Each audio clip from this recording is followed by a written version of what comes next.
Okay. All right. Well, a very warm welcome and good afternoon to everybody who is joining us today for JobNet's first webinar in 2021. Today's topic is employee well-being and resilience in challenging times. I'm Matt DeLuca. I'm the co-founder and managing director at JobNet.com.mm, and today's webinar is also brought to you in partnership with Team Thinking Asia. Now, what are some of the objectives for today? Now, first and foremost, today is an opportunity for us to regroup and reconnect with the HR and business community in Myanmar. With JobNet, we've been in the market since 2015. We are the leading online job search portal, and we will continue to serve and support the growth of Myanmar no matter what.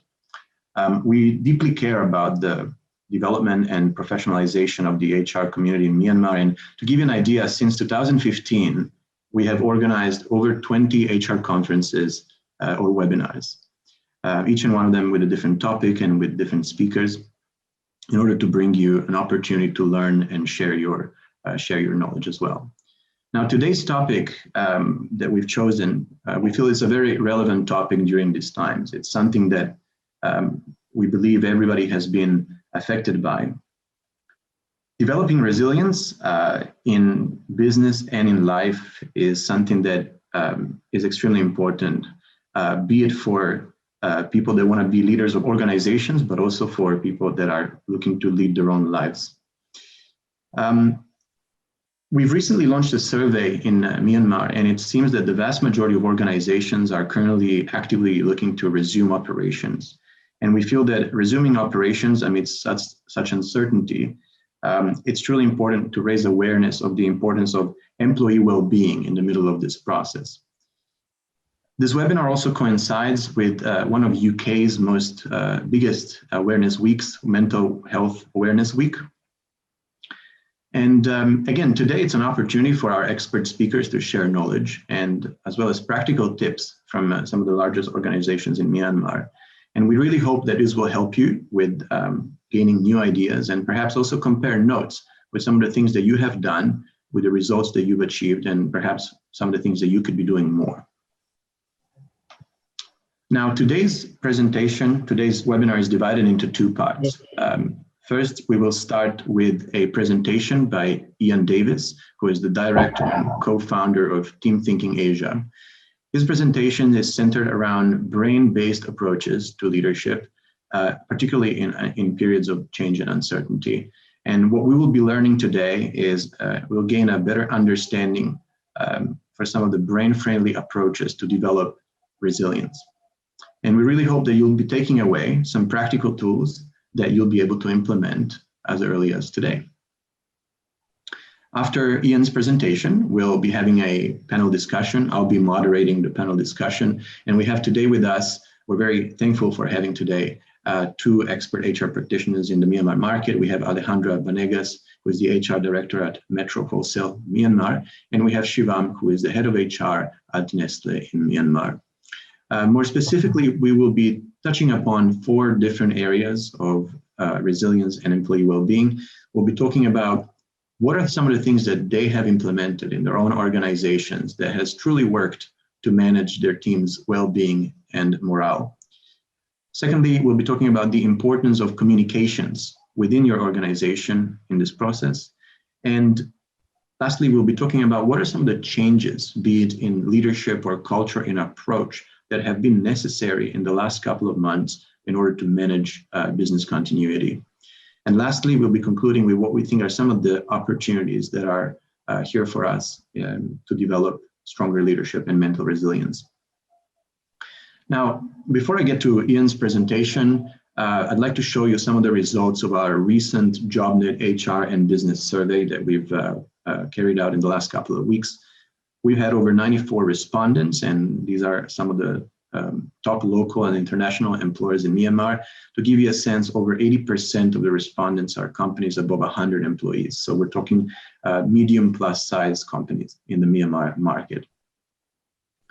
Now, The overwhelming majority of companies are actively looking to trying to resume operations, more specifically 93%. In the last couple of months, employee mental well-being remains the #1 challenge for organizations, and hence also why the topic for today. Companies have managed staff who did not attend work in the last couple of months in different ways. Roughly about 15% of organizations did not actually give any flexible arrangement or paid leave. Thankfully, 85% of organizations actually did allow for flexibility and various leave arrangements to their own employees.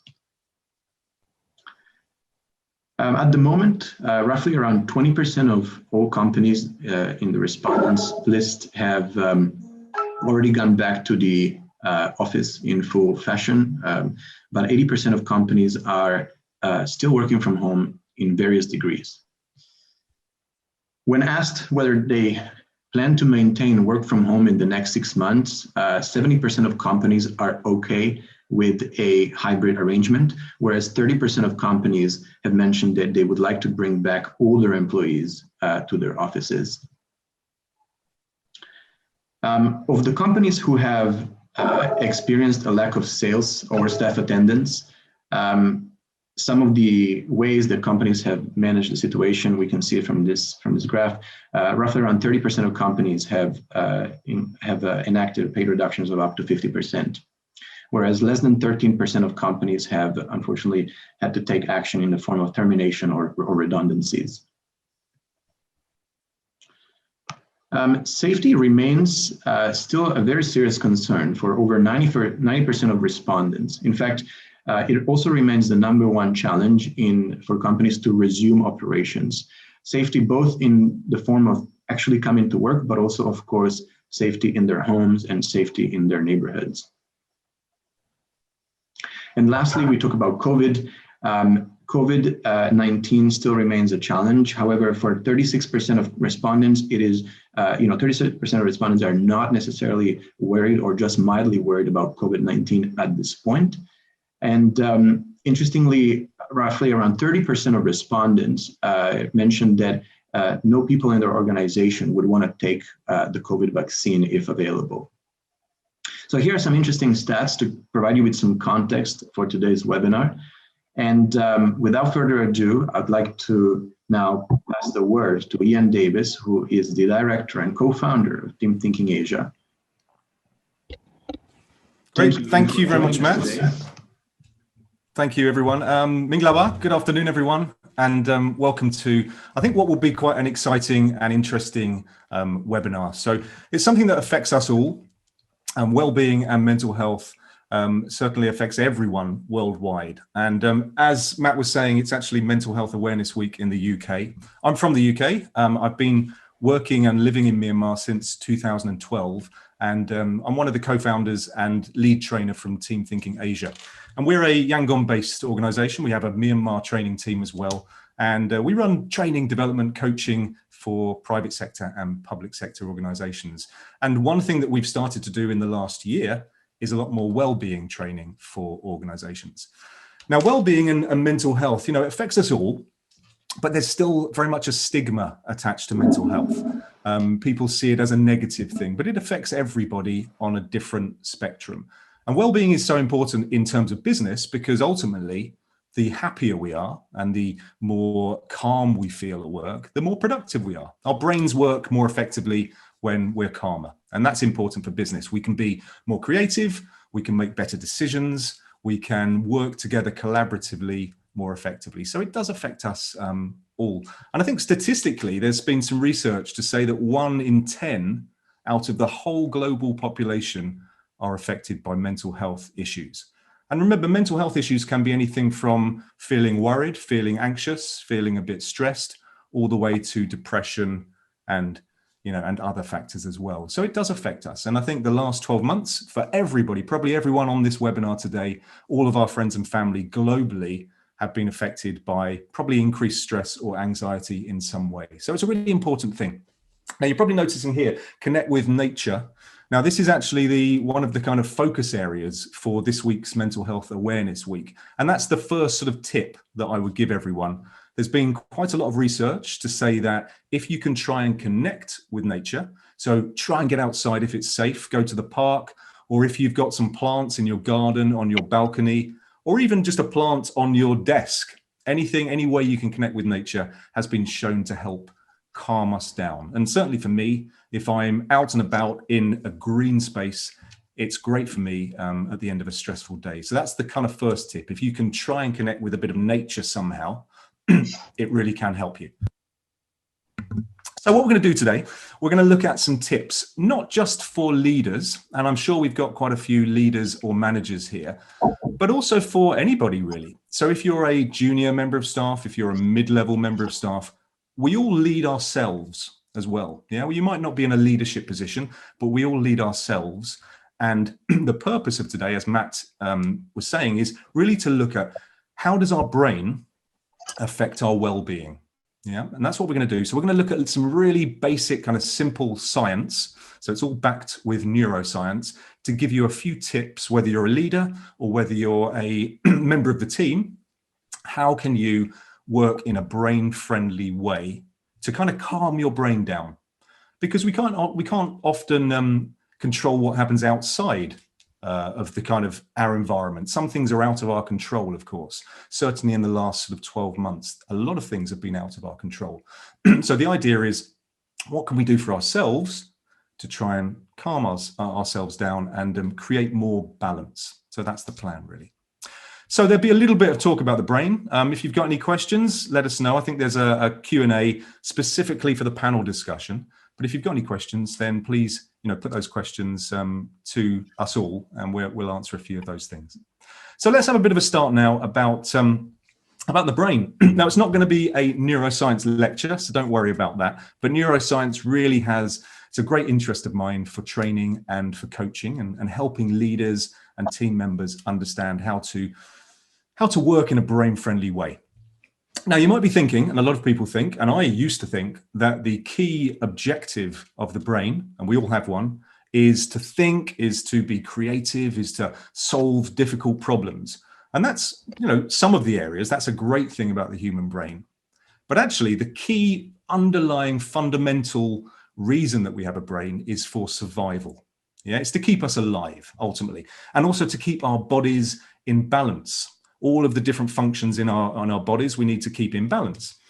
And what we're going to do is explore that and explore how we can keep our brains in balance so that we can remain calmer and we're more effective at work. We're happier, we can make better decisions, we can be creative. So really important for all of us. And we'll have a few simple things that you can do, whether you're in a leadership position or whether you're a team member, to help be more effective, to increase your well-being. Making you feel more comfortable and ultimately happier as well. So let's have a look at that first of all. Just remember, the key fundamental reason that we have a brain is for survival. And that's a good thing, isn't it? To be able to survive, to live a long life. But unfortunately, actually, the survival instinct can be a bit negative when it comes to the work environment. So we're going to explore that. So let's take a look now. Now, you'll notice I've got a few things in Myanmar language as well to help with some understanding. So hopefully that will help a few people. Now, the brain has what we call an organizing principle, okay? And the organizing principle is very simple. It's two kind of factors here. Our brains either look for rewards. So that's things that make us feel good. And those rewards could be basic human things. So that could be things like food, shelter, oxygen, reproduction, those basic things to keep us alive and our population alive. But also rewards could be things like status, getting a promotion, doing something new, something novel. So our brain is always looking for new things that kind of make us happy, things that make us sort of give us rewards in our lives. That's one aspect that our brain is looking for. But the other aspect are threats. Now, a threat is something for our underlying kind of unconscious brain that might affect our survival. So, of course, there could be physical threats, things in the environment that might affect our survival. So our brain is always scanning and looking out for those things. But remember, a threat does not have to be a physical threat. It could be anything that affects us in the workplace as well. So maybe you've got a presentation to do in the next week. And a lot of people probably who are watching this don't really like presenting. It's a natural thing for a lot of people. They get a little bit nervous. And your brain is actually, although it's incredibly clever, it's a little bit basic at times. So even a presentation, your brain sees it maybe as a threat to your survival. And that's why sometimes you get nervous and you start shaking and sweating before a presentation. It could also be a big change at work. So if there's a huge change, if things are changing, the office environment, people's jobs are changing, your brain will see that as a threat. It could be an angry customer. So if any of you deal with customers, maybe selling or customer service, a customer who's a little bit angry, your brain might see it as a threat. And certain things happen in your body automatically when we see threats. So we've got these two sort of factors, rewards and threats. Unfortunately, our brain sees threats more easily. We focus upon threats more easily, which is a good thing for our survival. But when it comes to work, it's a bad thing, because if our brain gets into a threat state, it affects us. It affects our performance. And that's why sometimes if you're anxious or stressed, or probably over the last few months or even the last 12 months, you might not have been able to focus as well. Yeah, certainly for me, my memory hasn't been as good some days. My ability to kind of focus and concentrate hasn't been as good some days. And that's because my brain may have been in a threat state. Lots of anxiety, lots of worries.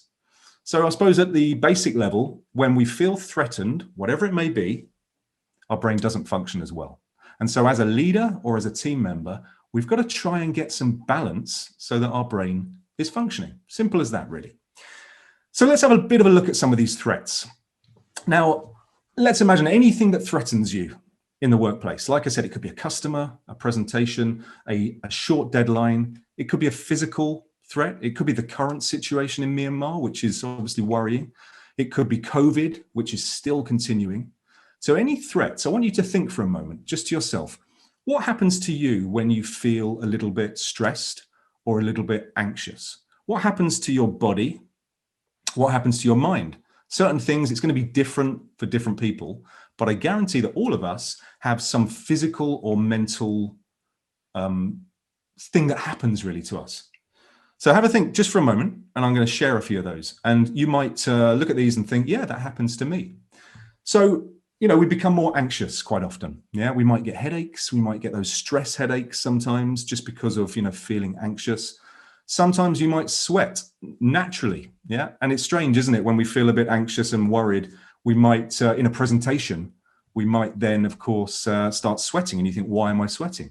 It's because your body is producing certain stress chemicals automatically. So when you experience a threat, your body releases certain stress chemicals. Okay, there's two chemicals. One's called cortisol, which is a stress chemical, and one is adrenaline, which you've probably heard of. And those are good for kind of surviving, good for getting us ready to fight or flight, run away. But actually in the workplace, that affects us. Yeah. If you're doing a presentation, you don't want to run away, really. You don't want to fight the audience. You want to present calmly. Yeah. So you might have those as well. Sometimes people have weight loss or weight gain. Maybe we're not eating as much. You might have realized this in the last few months. Maybe you've forgotten to eat because it's not on your agenda. So sometimes people eat the wrong things when they're stressed. They eat the kind of fast food or the fatty food. So that can affect us as well. You might have had a bit of lack of energy recently, not really wanting to get up and get on with the work. And that's because of this natural thing that's happening in your body. Lack of focus, really important. When we feel overwhelmed, we can't focus as easily on our work. Sleep problems. I guarantee everybody probably in this whole webinar today at some time in the last few months hasn't been able to sleep as effectively. And I don't mean just because of noise outside, because of what's going on in your brain. Too much thinking, too much noise going on, like a busy brain. So that can affect us as well. We're going to talk about sleep later, actually.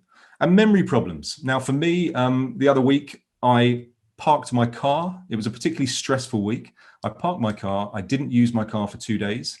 And then I couldn't remember where I'd parked my car. It took me a good 20 minutes to actually remember which street did I park my car in. So sometimes our brain doesn't work as effectively when we feel stressed. So this is really important for all of us to try and calm our brain so that we're more effective in the workplace. Now, if you're a leader or you're a manager, you need to think about yourself as well. And a lot of leaders and managers, we spend a lot of time, of course, thinking about our teams, but we really do need to think about our self-care as well. Because if we are experiencing anxiety and problems with our well-being, we're not going to be able to care for other people. So remember that, yeah? If you're spending a lot of time with other people, think about yourself. Spend some time self-caring as well, so that you're able to feel balanced and be able to care for other people as well. So let's have a look at some of these points. Now, as we said, we've got this kind of reward state, or we've got this threat state. And there are certain things that we can do as leaders or team members to help push our brain the correct way. We want to be going into the reward state. We want our brain to be comfortable, relaxed, and working effectively, a little bit like an engine in a car. We want our engine in a car or a vehicle to be working at its best, yeah? But like a vehicle, if it's stressed, if we don't service our vehicle, if we don't give it the right fuel, if we don't give it rest, it will eventually break down. And that's not what we want with ourselves. We want to try and push ourselves to that reward state and create an environment. And some people call it a neural environment, which is like a brain-friendly environment. So this is what we're trying to do. If you're a leader, create an environment as best as you can where everybody feels more comfortable, happier, so their brains are working more effectively. And this isn't really a luxury. Yeah, it's not a luxury. We should all be doing this already. And I'm sure most of us do aspects of this. So let's have a look at those things.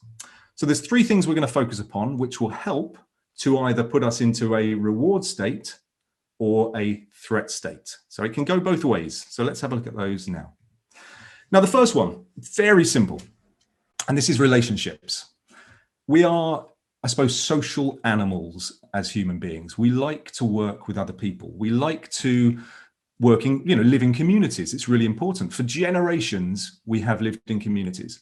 And the underlying reason is that our brains, it's for survival. If we work with people, we can do things more easily. We can hunt, we can gather food, we can support each other. If we look at, long ago, but also it's good for work, isn't it? If we work in teams, we're more effective. And the brain likes to feel supported. It likes to feel valued.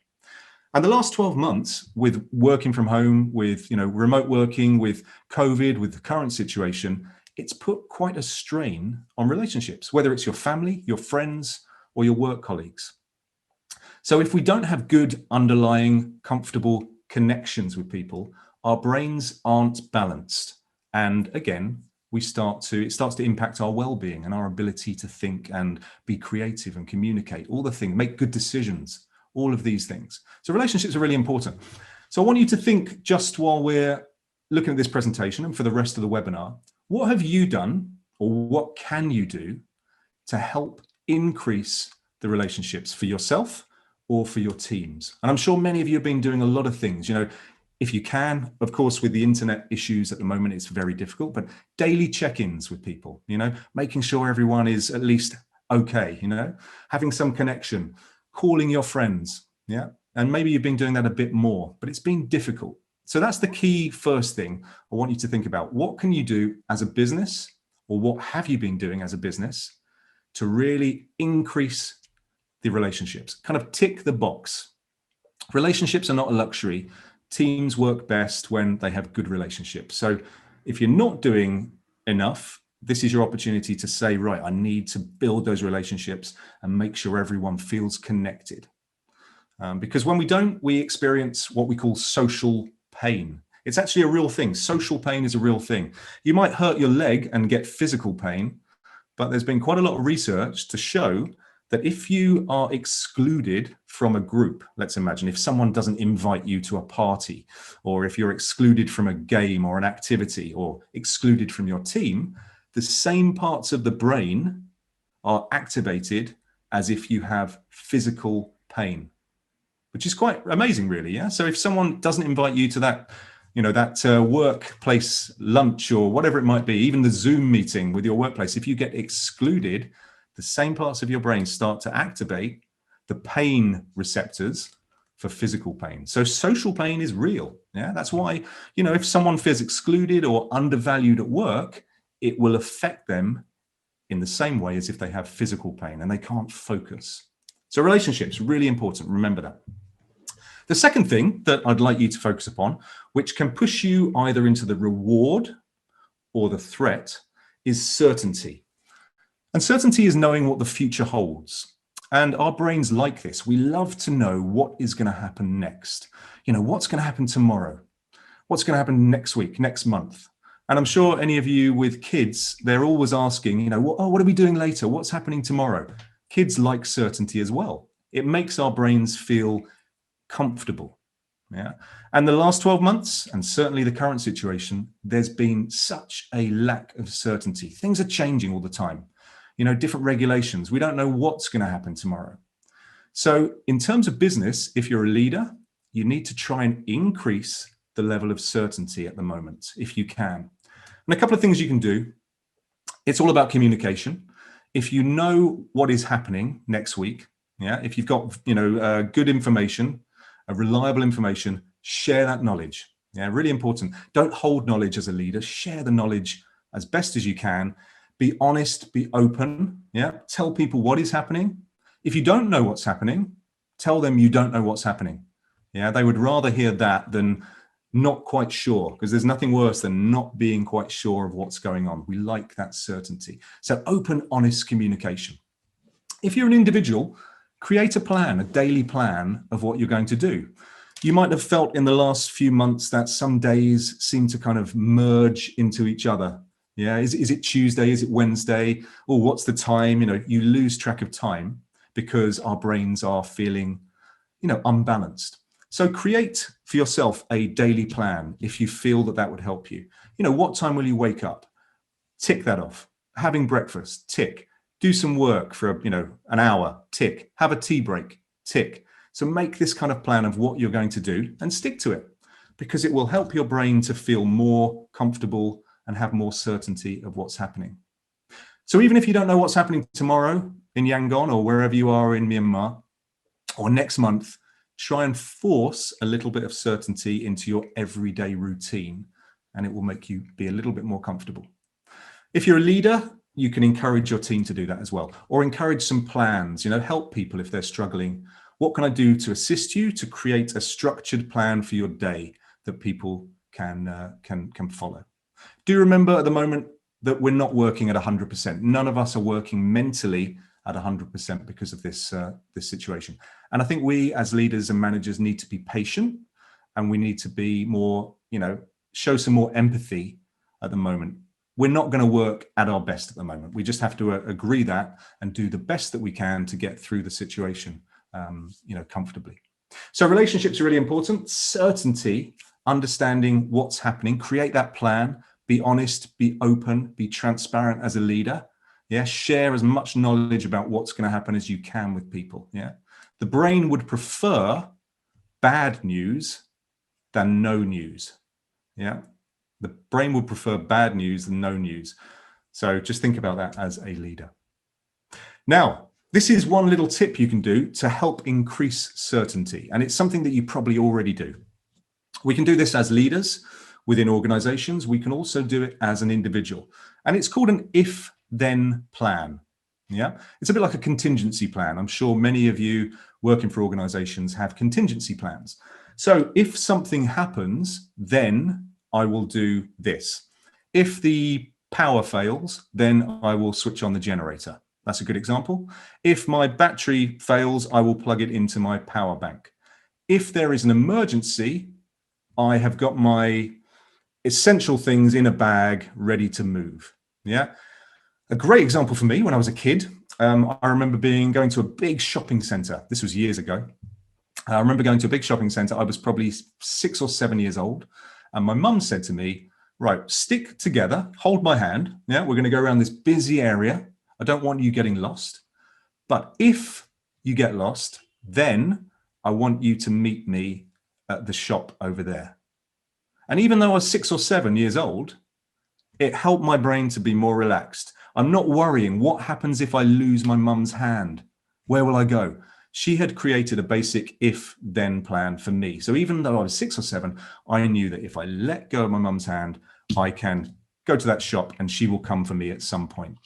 So you can do this in your business. You can do it individually, thinking of the current situation, And making sure, for instance, you've got enough food in the house, basic things, enough water. Money is difficult, I do understand at the moment, but trying to get enough basic things if things change. So try and create those for your business, try and create those for yourself. If this happens, then do this. Yeah. It could be a list of phone numbers for people to ring, other kind of options. So that's a good thing to think about, if then plans. Now, the third thing is control. And this is having control of your life. The brain likes to make decisions for ourselves. We like to be in control of our own destiny. Yeah. Now, of course, in the workplace, if you're a junior member of staff, usually your manager will give you jobs to do, give you tasks to do. So because the brain loves to be in control of its kind of decision making, if you're a leader right now, think what you can do to give your team members more control. And that could be trying to delegate more. Obviously, delegation, we can't just throw things at people. We need to make sure that they have the right skills and the capacity. But even the most junior member of staff, you can give them something to control. Give them a project. It could be a simple thing for them to do, because when we're given something that's within our capability, we feel good, we feel responsible. It helps our brain to feel more relaxed. If you're a team member, then think about what can you do in your everyday life to help make more decisions, because our brain likes that. It's about being in control. And the last 12 months and the current situation, we are out of control a lot more. A lot of decisions are taken away from us, from simple things like having to wear a mask. Yeah, we never used to have to do that. Now we have to wear masks. That is part of our control taken away. Yeah, so there's lots of different things that have affected this. So think, what can you do? And the biggest thing, if you're a leader or manager, is effective delegation at the right level. So if there's someone in your team that you think, do you know what? I can give them a small task to do tomorrow, even if it's a half-hour task, to give them something to get into and feel responsible. And that helps our brains relax, so we're more able to work. So they're the three things then. Improve relationships. Yeah, think about that. Increase certainty, what's going to happen next, and give people more control. And if you do those things, it will help to push your own and also your team members' brains into a reward state. It will help. If you don't do those things, they're more likely to go the other way into a threat state, and our brain can't cope. So you can try and tick these three things off as best as possible. Now, I've got a couple more minutes left. I just want to cover a few things that work for all of us now. And this is something you can do as an individual, as a leader, as a manager, as a team member, whoever you might be, whatever position you have. These are things that we can use to help balance our brain and create that healthy mind. Just like the vehicle, we need to make sure our vehicle is in a good kind of condition before we do a long journey. It might be a stressful journey for the vehicle, but it will make it to the other end and then it will rest. We don't want to break down halfway. It's the same now. We can't control the outside situation very, very easily, but we can control our own brain and try and make it as healthy and increase the well-being. It's not easy, but if we try and do these things, it will help. And there's a few simple things that we can all do as kind of habits, which we probably are forgetting to do, because when we're under stress, we forget things. Yeah. That's why we say and do the wrong thing sometimes when we're stressed, because our brain isn't functioning properly. So let's just have a look at these 7 things, very simple things. So the first one is sleep time. Sleep has been interrupted a lot for many people, but it is crucial for your mental health and well-being. If you don't get enough sleep, quality sleep, it will affect the way you feel. It does to all of us. And I know that's difficult right now, but what we should try and do is get into a sleep pattern, a healthy sleep pattern, so that we have more chance of getting better sleep. And that could be cutting out the caffeine, not too much coffee. Yeah. Try and drink, water, decaffeinated things. Maybe green tea is better than coffee. So cut down on the coffee, cut down on the sugar, especially late at night. Yeah. Try not to have any caffeine or too much sugar after, sort of mid-afternoon if you can. That will really help. Alcohol, any of you who do drink alcohol, isn't very good for sleeping. People think it helps you get to sleep. It doesn't. It affects your sleep and you don't get a very good sleep. Not using your phones too much. Yeah. Blue light, your laptops, blue light. So again, before you go to bed, maybe an hour before, try and switch all that stuff off if you can. I know we're all addicted and we're all trying to look at things if we have the internet, but try and read or listen to some music, something that's more calming and that doesn't have the blue lights, which can affect our brains. Think about a cool room. I know it's hot season at the moment. If you can, a cooler room really helps, yeah? And a quieter room. Difficult if you're in a busy part of, a downtown area. Earplugs. These little habits can help you increase your ability to sleep. And if we don't sleep, it affects our decision making. We take more risks. We can't communicate effectively. Yeah, so it's really important. It's not a luxury. And a lot of young people, I think when I was younger, I thought sleep just gets in the way of life. Why? I just want to not sleep much and do loads of different things. It's really important that you need adequate sleep. So really try and get into a pattern of sleep. Yeah, it's not a luxury, it's crucial. So that's important. Right, let's go through these things. Physical time. Difficult at the moment if, with the situation of being able to maybe get outside. But if you can exercise, it helps create some feel-good chemicals in your brain. Yeah. So whatever you can do, yoga, stretching in your apartment, going for a walk if you can do that safely, doing some push-ups, anything that's good for you that gets your, a little bit out of breath and stretches your body will help to make you feel good. A lot of doctors now are not prescribing drugs for people with poor mental health. They're first of all prescribing exercise and good nutrition. Yeah, they've been shown really to help amazingly. So try and do a bit more of that. Put it in your daily plan. Let's do 20 minutes of something, jogging on the spot, whatever it might be, just to get your heart rate up and to help tick that box. Focus time. This is something we have to do every day. This is the kind of focusing on work. So if we think of this as a balance in our day, of course, we can't all be doing physical exercise all day. Otherwise, you won't get any work done. Focus is when you need to really focus on a spreadsheet, a proposal, working with a customer. This is our kind of work time. But we can't work 24 hours a day. We need to balance, work-life balance. So think about that, okay? Think about when am I going to focus and when am I going to kind of rest and do other things. And a little tip, if you use Facebook or Twitter or whatever you might use, quite often we are working, we're doing something hard on the computer, and then we say, I'm going to have a 5-minute break. And what do? We go straight to our phones and we check Twitter, Facebook. That is not resting. That is focusing. That is focus time. It's still creating a lot of kind of thinking in our brain. So that is not resting. That's part of focus time. So have that balance. Okay, connecting time, relationships. We talked about how important that is. So right now, in your daily plan, when are you going to have a chance to speak to your friend? Whether it's on the phone, whether you can on the internet maybe, whether it's face-to-face, whether it's just out the door, across from one apartment to the other or one window to another.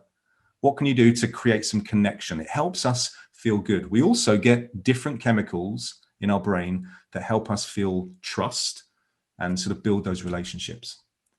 Playtime. Playtime doesn't mean dancing like this. It just means doing something that you enjoy, whether it's reading, whether it's a hobby, whether it's listening to music, whether it's dancing, whatever. Something that you enjoy for you in your day.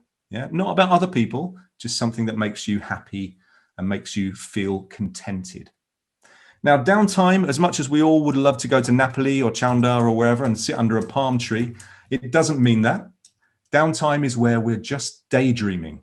Yeah, and that's really important. Just kind of daydream and look out the window and have no plan. It's where we get a lot of insights. We get a lot of creative thought. So have some time in your day where you just sit back and think of nothing. And the last one, time in. Time in is where we focus upon our body and our brain. And we try to cut down on all the noise and the thoughts in our brain. And a key one here is meditation. Some of you might meditate or mindfulness. It's all about cutting down the noise, focusing upon one thing, whether it's your breathing or something else. You can even practice mindfulness when you're eating. Usually we eat while we're working or while we're doing something else. We just sort of shovel the food in and we don't even taste the food. But you can eat in a mindful way, which will help your brain to relax. And by doing that, maybe you can try it this evening. You just eat, you think about the food, you think about the taste, the texture, the smell. So your brain is focusing upon the food and shutting down other thoughts, which allows your brain to feel more refreshed. But the simplest way is breathing, sitting and focusing upon your breathing. Yeah, that's a good way of sort of time in. And the last slide, really, great for leaders, multitasking. We all ask people to multitask. Your brain doesn't like multitasking. Yeah. The main reason we ask people to multitask is because we probably have lack of time or we're not prepared. We haven't got a plan. But if you're doing too many things at once, your brain cannot focus. It just physically and mentally doesn't work that way. It prefers to do one thing. So what I would say, try not to multitask. Try and focus upon one thing at a time, which will help your brain to be a bit calmer and a bit more relaxed. So they're the things I'm going to leave you with today, is the thinking about relationships, increasing the relationships. It helps us feel calm. Thinking about certainty. What can I do to make me have a plan for the day or tomorrow? Okay, which will help our brain feel more in control. And then there's the control, the decision making. What can I do to delegate responsibility to people within their capability? Or what can I do for myself to make more decisions because it makes me feel more comfortable? And just remember these 7 different areas. Try and tick those off daily to help your brain feel more relaxed. So I'm going to leave you there. Feel free to connect with me. That's my LinkedIn profile if you want to scan that. Any questions you might have, feel free to connect. But thank you, and I will pass you back to Matt now. Thank you, Ian. That was awesome. Great presentation. And yes, like you said, I encourage everyone who wants to find out more, please do contact Ian. He's a great coach and a great friend. I particularly enjoyed particularly considering the last couple of months, you've mentioned how our brain responds to particular threats of survival, and even more so amplified in times where the certainty about the future is low. So I think it comes at no surprise that I think the last couple of months have been an incredible tough time for our brains to process everything that is going on, particularly for those 2 reasons. And great tips as well. I think, at the end of the day, it comes down to having the discipline to actually implementing some of these tips, which are great. And I think I particularly enjoyed the one where you said that we think that taking a break sometimes means actually getting on our phones and doing other things, whereas that actually perhaps even more so creates even more fog into the system. So thank you for that, Ian. So we will now continue with our panel discussion. And like I mentioned earlier, we are very thankful today for having 2 expert speakers, 2 dear friends from Myanmar. We have today with us, please welcome in joining Alejandra Banegas, who is the HR Director of Myanmar. Hello, Alejandra. Hi, Matt. Thanks for the invitation. Happy to be here with all of you. Most welcome. And next we have Shivam Mishra, who is the head of HR for Nestle in Myanmar. Hello, Shivam. Hi, Matt, and good to be here. Hi, everyone. Okay, so we have, by the way, we have over 130 people tuned in, which is great. And I also want to remind everyone, in case there are any questions, there is a Q&A button at the bottom or at the top, depending on how you're viewing this webinar. Feel free to drop any questions and we will review and pick the most relevant ones. So, okay, off to the start. So I think, I guess, it would be a good way to start if perhaps I'll start with Alejandra with a simple question, and that is, well, simple in that the question is simple. Perhaps the question is, the answer might be complex. But what have been, in the case of Metro, in the case of yourself as the leader of the HR department, the biggest challenges in the last 2 months? Well, that's a very simple question and with very complex answers. Because it's difficult when you are facing such an environment to focus, even as a leader. But I think that once we all understood what kind of challenges we were facing, we had very, very clear what was our first priority and our biggest challenge. And the first priority and challenge was to keep our team safe. So safety was not negotiable. Safety was first. And we needed to make sure that even if we wanted to deliver to our customers and to keep the promise to our customers, our employee safety was first. So that was operating on a safe environment and balancing the operational needs and the needs of our customers with the safety of our employees was really a challenge. It required a lot of flexibility to change from one, I wouldn't say from one day to another, from 1 hour to the following hour. How you change the operation to make sure that if there are certain blocking points or barricades or whatever, you will not put your employees in an unsafe situation. That's the first one. The second one was the mental health. So one thing is the physical safety of the employees, and the second challenge was to ensure that we were giving tools and supporting the employees to keep their mental health at the right level. Third, I would say two more. One would be motivation and focus. It's very, very difficult to keep the motivation in the teams in such a difficult environment, and it is completely understandable that people cannot focus, that we, even as managers, were not able to focus because we were also concerned about our own safety. And to keep the teams engaged when you have so much noise around you is very difficult. And then to keep close to the teams, because working remotely makes so COVID was already a challenge, but the fact that everyone for safety reasons were working from home, it was even making more challenging the fact of keeping close to the teams. I would say those were the main 4 challenges. Yep, makes sense. What about Shivam? Anything different pertaining to your organization specifically? I think, Matt, for us, it was more or less similar as Alessandro said. For us, we started with setting our priorities right. And I would say that we have been in crisis mode for almost over a year now. It's not just the past few months. And our priorities were similar. I think Alessandro was putting it similarly. We said that first is safety of our people. The second is sustainability of our business operations. And the third is caring for the communities that we operate in, lending a helping hand wherever we can. So I think that's where we started that, we are facing multiple challenges. So let's have our priorities straight and we take our decisions in that action. So I think we have also had these instances where we are thinking about what are the safety risks of, let's say, maintaining deliveries, what Alessandro spoke about. But then having our priorities clear, it actually helped us. And of course, in recent times, mental well-being, as we have been through this challenging time, has become more and more of a concern under the people safety aspect. And we have been trying to also work along these similar challenges. Makes sense. Yeah, I think I get the point also of this question is really to provide the audience the fact that pretty much literally everyone has been in the same situation, and it is totally okay to have felt in whichever way you have felt.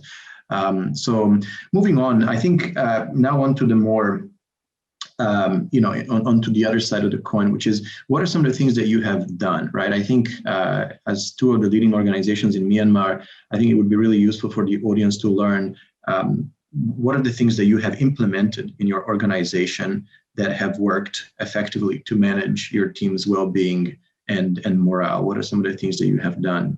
So perhaps starting again with Alejandra, how has Metro responded to this? And so we have tried to work in a kind of full package of measures. It's not one solution fits everyone. So we already started with COVID to launch what we call a Metro Cares program. That was including not only discounts for buying products for the employees, but also discounts when accessing to services for other service providers. We were including some yoga classes for the people, for the employees. We also had a relief loan available for the employees. And most lately, we have provided what we call resilience training, which was very much welcomed by the staff. And we're working now also in an additional measure for mental health support. So it's a measure that will allow the employees, just if they are feeling anxious, if they are facing a difficult situation, just to pick up the phone, call a doctor, and have a short session with the doctor where they can get some advice from a specialist. So this is under the Metro Care program. We also delivered 3 times employees care packages, and I would say that another thing that helped us a lot to keep the moral of the team very high, I think was the close communication that we were at all point in time having with the employees. So even if we were not physically in the office, we wanted to make sure that the communication flow was there, and that all the times, even when we said that we don't know, at least we were communicating that we didn't know. Okay. We were encouraging managers also to have constant checking and checkout calls with the teams, even even during the weekend, just check with the teams, just short WhatsApp, how are you doing, is it all okay? I think that one of the key topics was, and I think of the success was to bring this element of care to the people, to let them know that Metro was there for them and to care. And the second one was, we tend to think that we know what people need. And we thought that the best way of understanding what were the needs were, by asking. So we launched a survey, and all of these actions that I've mentioned are coming from surveys that we do with employees. And then we bring solutions that would fit with what they would expect. So in a nutshell, that will be what we've been doing. Makes a lot of sense. That's very impressive, Alejandro. How about on the Nestle side of things, Shivam? What are some of the things that you have implemented even more so recently in the current circumstances?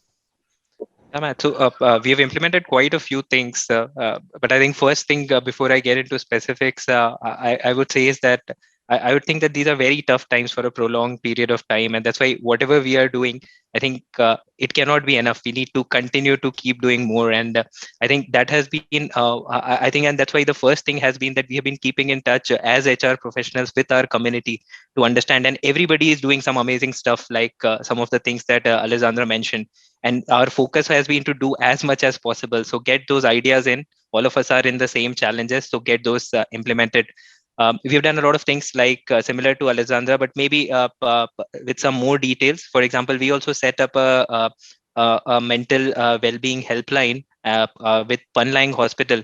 So where we actually provided this support that, okay, if you're feeling, let's say that you need support with your well-being, you can actually call in. And we set up all the procedures that, okay, it has to be completely private so that you can go ahead and do that.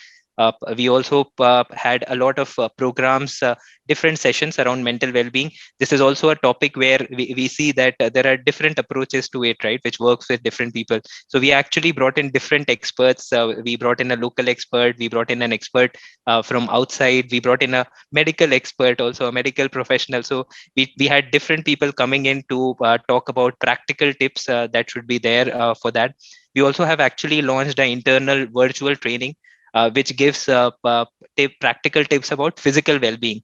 So a lot of times, I think those are mostly the things that Ian already talked about, right? And they are very practical tips. It takes 5 minutes to go through a module, but you can actually do that at your leisure. And then it also gives you some activities to try those things that within those 5 minutes, so that you can try to implement. So these are some of the things that we have done. And I think, yes, it's a combination of things which have had an impact. I think one of my personal favorites also has been to actually that we worked on some of our internal policies on how we were doing communication during this virtual working. So we actually set up some guidelines around that. So for example, we said that, okay, we are not going to do any meetings on Fridays. So and it was tough because we are moving from when we are in office and now we are in virtual, and I think all of us would have faced this, right, a barrage of meetings. So we need so many meetings now to go through. So we said, okay, Friday, whatever happens, we are not going to do any meetings. It was tough to implement in the beginning, but I think that has been my favorite. So Fridays I really feel energized, I think. So and again, a lot of simple things like that. We actually communicated that there has to be a limit on communication challenge that we are using. This has been another challenge, right? People are talking on Viber, then you may get a message on WhatsApp, then something on Workplace if you are using it. So we said, okay, let's put some guidelines what you are going to use to communicate. Otherwise, people are just getting too much information. And I think what Ian was talking about, right? We still have that focus time if we have to focus on those channels. So we try to do that. But again, a lot of things, a lot of ideas, and there are many more in the HR community. So I think as a first approach, if I have to suggest to somebody, I would say connect with others in the community and just have a chat. Everybody is doing amazing stuff. You can just borrow from them. Absolutely. And you touched upon this, Shivam, right, on the importance of communications. Now, whether it's different channels, but even more so, I think, what is the message, right? So maybe we can touch upon this, right? Communications is everything, right? We've seen it from Ian's presentation. We've seen it from both of your answers as well. That's at the core of any sort of well-being program and sort of any type of leader should be able to communicate very effectively. So, what have been in your organization some of the changes when it comes to communication, perhaps in the style or even in the messaging? Perhaps we go back to Metro, Alejandra. I would say that in the channels or in the way in which we communicate, there has not been much changes because I have always believed since I joined Metro Myanmar that communication is a key pillar for engagement and motivation of employees. So I was pushing since the beginning a lot, and I'm in charge of communication and HR and communication and PR. So I was really building a lot on internal magazine, newsletters, town halls every month, having the management very, very close to the employees. A lot of information around COVID safety. So if you ask me, okay, did you change anything in terms of channels of communication, or maybe we try to make sure and reinforce that the messages, because normally your operational staff would be the ones to whom it's more difficult to reach, either because they are on the trucks every day, either because they don't have an email address, or because they don't have. So we're just trying to make sure that the communication was flowing down to everyone, and reinforcing the role of the managers to make sure that the message goes through. True that we also put some alternative channels in case internet was cut, to have different channels, or if WhatsApp is not working, you use Signal. If the Signal does not work, you use something else. In terms of the message, I think that the message has to be quite, when it comes to, as your position as a company, I think that you can only connect with your employees showing empathy, respect for what they want to do and what is happening, and caring and supportive message. And you cannot do more. As a company, this is the position that we took. So we respect very much. We are, as an organization, we respect, of course, the human rights and the rights of our employees. And what they want to do is their own decision, and we will give the time. So you were mentioning, for example, if someone does not want to come to work, then we give them the option to take leave and not to come to work, and it will be a paid leave, but they have to take leave. Yeah, makes sense. I mean, also, perhaps also an opportunity to remind and restate the importance of the mission of the business, right, in society. Both of your organizations provide a very important product and service to the population and to Myanmar as a whole. So I think, as communications, perhaps. You have also used that as a point of messaging as well. Shivam, you want to touch upon this as well? Nestle, very strong culture, very strong, heritage brand. How has communication been affected, and what are some of the things you've changed in the last couple of months? Yeah. I think absolutely, Matt, and you picked up on a very good point that as a company, of course, being a food and beverage company, what we do here is very critical, even in crisis time. So I think that has been actually one of the key pillars of our communication. So if you look at our global communication itself, during the COVID crisis, we have been talking about ensuring that our customers and our consumers, they have access to our essential food and beverage products. And that is what we have also been stressing as a theme here, because whatever we are doing throughout these challenges, we have to adopt our operations, whether they are factory operations or our distributions. But everything that we are doing, the final purpose was to ensure that Myanmar consumers, if they go into a shop, they can find those food and beverage products for themselves. And that's why this is something that actually makes me and I know my team, even in HR, very proud that throughout this COVID pandemic, that we have had our products being available everywhere, even when there were large periods of disruption. In terms of communication, I think in terms of messaging, I'll also go back to some of the things that Ian shared, because they I think they are very, very practical. So when we are communicating, I would say 4 things which worked for us during this crisis part. So first thing is, and something which is which touches upon what Alessandra or Matt you also mentioned, is that we need to go back to our values when we are making a decision on what we are going to decide, and how we are going to communicate that. We have to go back to our values, that why we are doing something. We have to be clear on that, and then we should communicate that clearly, that why we are going to do something. So that's the first part. The second is, which Ian mentioned, that we have to be honest. So honesty in communication works. And even for us, there were times where we debated a lot, that something might not really be appreciated by everyone. And of course, these are times where a lot of us are under a lot of stress, and if you don't like something, we can react. But again, I think finally what we realize is that honesty is what works. So we communicate transparently, even if it's something which might be unpopular. But of course, then you go back to the first point and explain why it sits with your values. So you do that. The third thing would be that sometimes we have to accept that we don't know what's the right thing to do. And I think this is also something Ian touched upon earlier. It's okay to accept, right? So if we don't know what is the right thing to do, even communicating this, that we don't know, but we are looking into it, we will work it out. That is more assuring that non-communicating at all, and people thinking, okay, I don't know what's really happening. And then of course, all of this has to go with being empathetic. We are in times of very, very high stress, so we have to be empathetic. People are facing a lot of challenges. So I would say that that's what worked with us, going back to our values, transparent communication, saying sometimes that we don't know, but we are working on it, and being empathetic while communicating.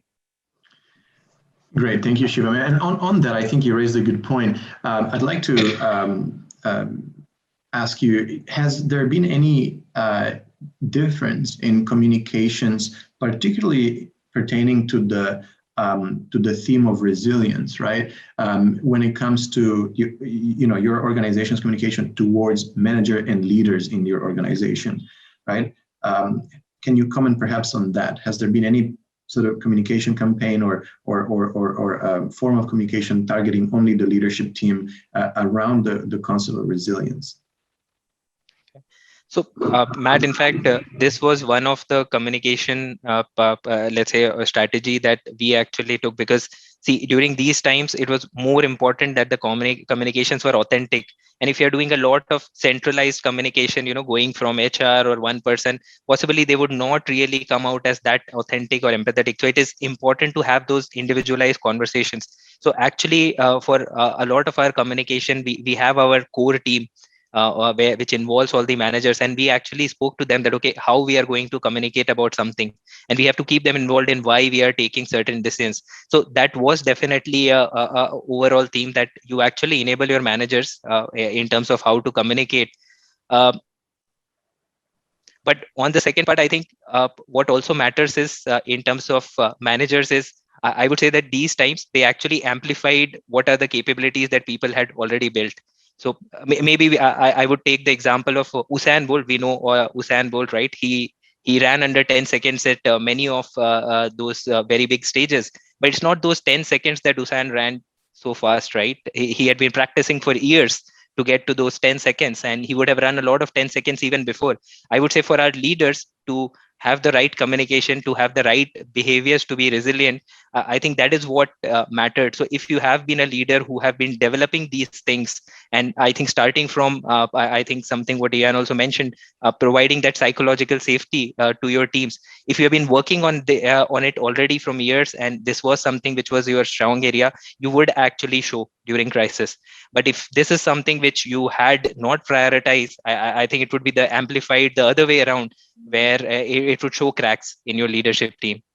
So maybe in terms of those resilience behaviors, we also had to take some changes as an organization. So while our leaders had some of them prepared and they shine, but also as an organization, we had to take some actions. And if I have to put those actions, I think I would say that the best way to define would be that changing from, let's say, a mindset or a culture of efficiency where you were trying to get the most out of least inputs, to actually resilience. And how you actually do that, I would say a few things. I think the first thing was having that mindset of contingency planning. And I think it goes back to, again, the story Ian mentioned, right, of when he went to the shopping center with his mother. I think that is the first thing you need to do. So typically what you would have is, you would have a target and you would have like a very amazing plan to achieve that amazing target, but you might not spend too much time on plan B or plan C. But now you need to have that plan that, okay, things might change, and that's why I need to have a plan A, but also a plan B, and I should already also be working on a plan C. So I think that would be the first thing to change to the mindset of resilience.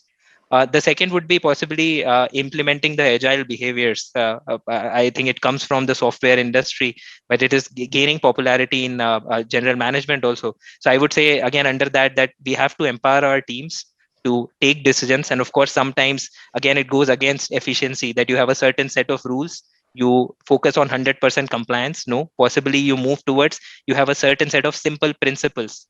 Like we said, that our priorities, there were 3 priorities, and then you empower people to take decisions basis those, rather than having clear SOPs which are not going to work in a situation which evolves like this. The second thing for being agile, which I would borrow from software industry, would be to take incremental and iterative approaches. And I think, similar to, again, what Alessandro said, a lot of things worked for us, right? So we have to keep trying a lot of things, try those things, see if it is working, then maybe scale it up. If it's not working, try something else. Apart from that, I think another thing would be coming back to what, again, Alessandra shared, that we have to be empathetic, and sometimes we have to accept that there will be loss of productivity, because we will be frequently changing our paths, because the path we are on, there will be a blockage at some point of time, and we need to change direction, which will be inefficient, but we have to accept it. So in summary, I would say like that yes, focus on our managers, but then these are the certain behaviors that we would drive as an organization to become more resilient. Yeah, I think you raised a lot of very valid points. Some, in fact, I was going to ask you, both of you anyways, regarding the changes, right? But on this, I would like to get Alejandra's thoughts about exactly this. Has there been any change? Yes, I understand a lot of the programs and communications have been in place for a while, particularly also due to COVID and so on, but especially in the last couple of months, has there been any change required in your organization when it comes to either the leadership style, the communications, the culture, perhaps even the technology, right? The last couple of months have been very unusual and extraordinary circumstances have arisen, right? So has there been any changes, right? It sounds like from Shivam's side, lots of changes have happened. What about from you? Yeah. I mean, I think in most cases, all the points that Shivam has raised would be applicable to us. I think that I would say that the main change required is in the leadership style. Of course, for some of the leaders that already have some skills incorporated as leaders, the change or the gap was not so big, right? But as a leader, logically, you need a set of either to have them or to acquire them, like flexibility, agility, capability to react, capability to take decisions without having all the information. And I wouldn't say that these features or that these skills are new in a leader. I think a leader should always have a certain percentage of agility, flexibility, capability to adapt. But in an environment like we were facing, the level of requirement is much higher. And when things turn bad, you show, or people show, the best and the worst. So we needed to make sure that the leaders that were already performing well in these skills were overperforming, and we needed to make sure that the ones that were not, we were trying to support them to make sure that they were also able to perform and to provide the teams with the things that they needed. I would say mainly, again, it's about agility. It's about having the capability to react and to take decisions without having all the information. It's about adapting to the new situation. It's about understanding and helping your teams to manage frustration, because it is very frustrating to change 5 times a day your operating plan just because you cannot deliver because you have certain circumstances that do not allow you to operate normally, right? So, and frustration, how to manage all that frustration, how to be more empathetic, how to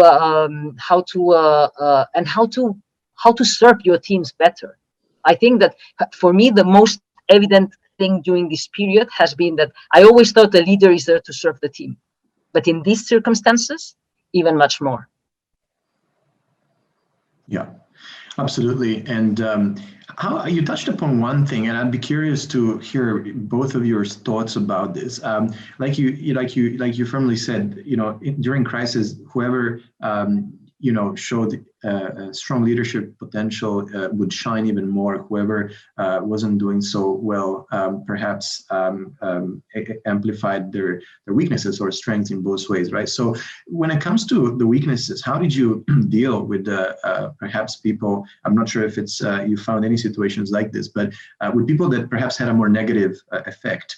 How did you deal with that? And this also goes back also to all the COVID period since last year as well. Perhaps Shivam, you want to start? Perhaps Shivam, you want to start this? Yeah. I would say that. So very tricky question. Thanks, Matt, for that. See, I would say it would be similar to anywhere that you will deal with detractors, right? So whenever you are bringing in a change, there will be a certain set of people who will have very high resistance or who might be detractors for that change. And how you would deal with that is, I think the first thing would be to go and understand that, okay, why they are reacting like that.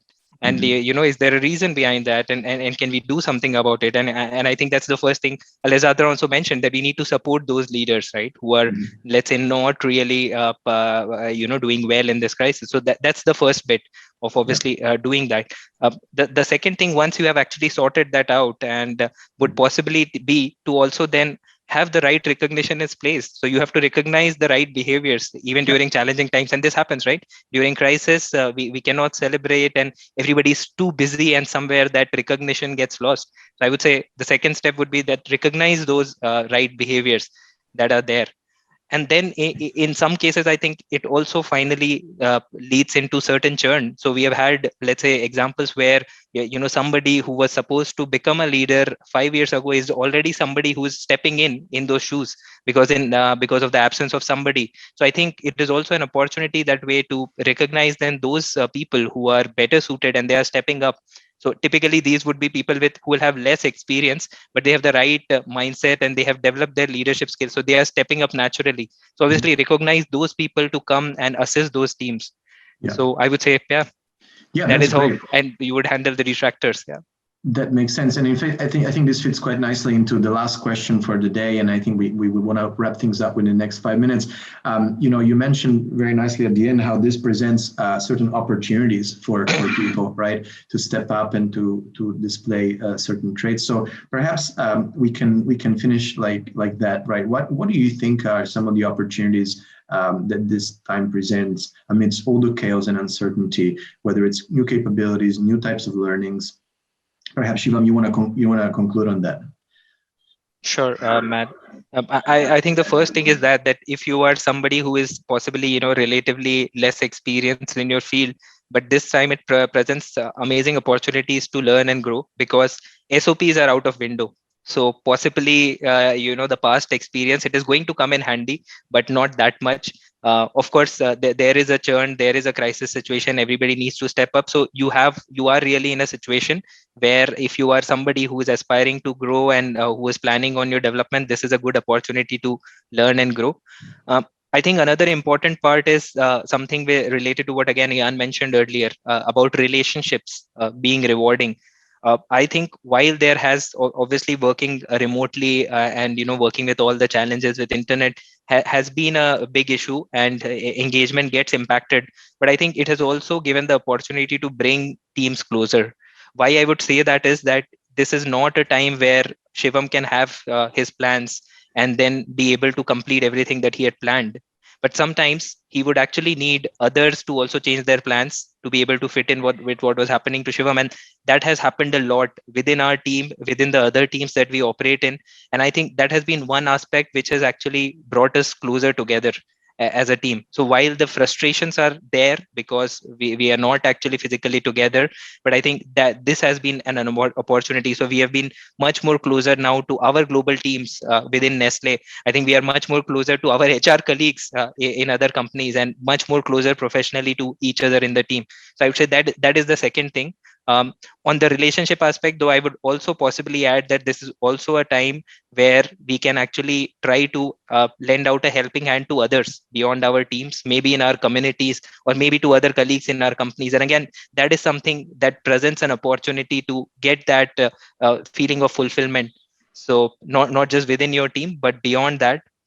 And then, of course, I would say that as we move forward in these tough times, I think newer opportunities would also come up, because there is going to be a churn.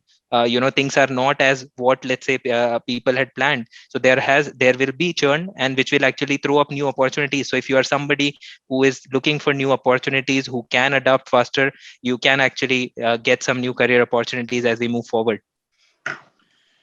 Great. I think that covers up very well. Alejandro, anything to add, right, regarding opportunities for both leaders and non-leaders as well? Well, I would just add that in circumstances like we have been facing, I think all of us, all the businesses have been trying to find different ways of performing, right? Alternative ways of performing. So, for example, in our case, COVID hit really, really strongly to our customers, which are the Horeca customers, restaurants, big key accounts, big hotels. So we try to switch to a different operating model, going to the B2C, more to an end customer. And this required an amazing change in the mindset and in the way of working of the teams. Okay. And of course, the teams needed and the people needed to adapt, to become also creative, to bring innovation to the table. And I think it is a great opportunity for developing new skills. Also, we had some people that, especially in the last 3-4 months, for personal reasons or whatever, decided to leave. And then we have in our pipeline people that we could grow and say, okay, now you have the opportunity to shine and to take a role in this challenging situation that we have. So I think that in every crisis there are opportunities, and even if it doesn't feel well to say, like, in moments like this, you have to try to get out something positive. I think we have to look at it in that way. At least I feel better if I look at it in that way. And I think that it will be key for organizations not to lose these new skills that the organization itself and the people are developing, because this is what's going to help them to move towards the next step in the future. Excellent. I think this brings us to the end. So I think everything was covered, and I really, first of all, thank you, Ian, for your wonderful presentation. Thank you, Alejandro, and thank you, Shivam. I truly enjoyed today's webinar. I hope that the over 130 people that tuned in as well did enjoy it and took away some knowledge. Again, thank you so much. I enjoyed all of Ian's practical tips, as well as the responses from, again, Alejandra from Metro Myanmar and Shivam from Nestle Myanmar.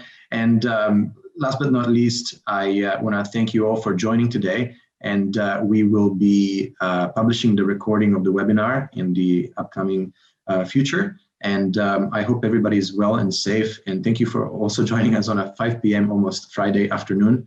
I hope that you have a safe and enjoyable weekend ahead. Thank you, and bye-bye. Thank you. Thanks, everybody. Thank you.